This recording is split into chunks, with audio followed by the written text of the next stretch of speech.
अस्सलाम वालेकुम रहमतुल्लाहि व बरकातुहू। क्या हाल है आप लोगों की। आज मैं जो आपको रेसिपी बता रही हूँ बहुत ही सिंपल और बहुत ही मज़ेदार रेसिपी है।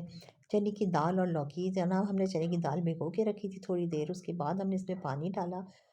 थोड़ा सा पानी डाला, तकरीबन 1 कप के करीब दाल थी। टमाटर डाले और उसके अंदर हम डाल रहे हैं, ये हमारा पिंक सॉल्ट है, पिसी हुई लाल मिर्चें और उसके साथ है हल्दी। ये हल्दी फ्रेश हल्दी है, बिल्कुल मैं फ्रेश हल्दी लेकर आई, उसको मैंने क्रश किया, उसको मैंने चॉपर के अंदर पीस लिया। उसके बाद मैंने इसको ड्राई करके 2 से 3 दिन में सूख गई। और पिसा हुआ धनिया, यानी कि ये फ्रेश हल्दी इतना ज़बरदस्त इसका कलर आएगा ना दाल का, आप देखिएगा कि फ्रेश हल्दी कितनी बेहतरीन है। कोई मिलावट नहीं है इसके अंदर, कुछ नहीं है, घर की हल्दी। मैंने इसमें हल्दी डाल दी, सारे मसाले डाल दिए इसके अंदर मैंने।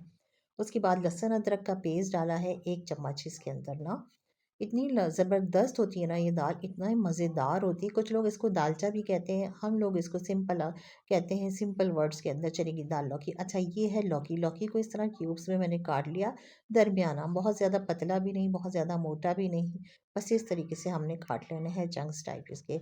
अच्छा देखिए आप, लौकी जो है ना, लौकी का छिलका मैं नहीं उतारती अगर फ्रेश लौकी हो, बिल्कुल फ्रेश लौकी है। देखिए इसका छिलका कितना पतला सा छिलका है। इतनी ज़्यादा बेनिफिट्स है ना, अगर आप इसको छिलके के साथ बनाएंगे किसी भी डिश में और इसको आप छिलका नहीं उतारेंगे तो आपके बेइंतहा आपको फ़ाइबर मिलेगा, बहुत ज़्यादा आपको फ़ायदा होगा इससे ना।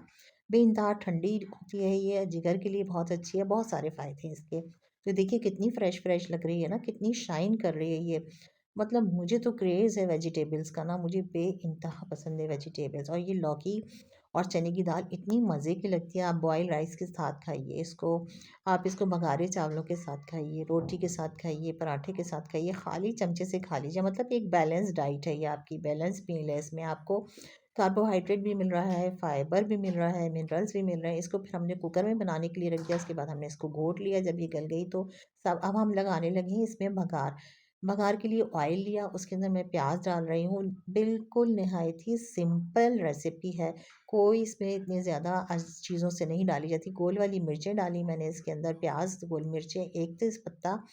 और उसके बाद ज़रा सी थोड़ी सी हमारी प्याज ब्राउन होने लगेगी तो इसके अंदर हमने डाल दिया ज़ीरा, थोड़ा सा ज़ीरा। इतनी लाजवाब टेस्ट होता है। अच्छा, मसाले हमेशा दाल में हल्के रखने चाहिए ताकि उसका अपना फ्लेवर बरकरार रहे। ये लीजिए जनाब, बघार भी डल गया और तैयार है हमारी दाल। इसमें हरी मिर्चें लास्ट में मैंने काट के डाली हैं, बहुत ही लाजवाब खुशबू आ रही है। आप स्पून से खाइए। अच्छा, पुदीने का मैं आपको बता चुकी हूँ ना पहले भी कि पुदीना कभी भी छुरी से या कैंची से कट करके नहीं डाला जाता, इसको हमेशा हाथ से तोड़ के डाला जाएगा।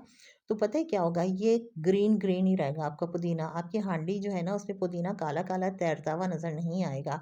तो मैं तो हमेशा हाथ से तोड़ के डालती हूँ, कटिंग नहीं करती पुदीने की किसी भी डिश के अंदर।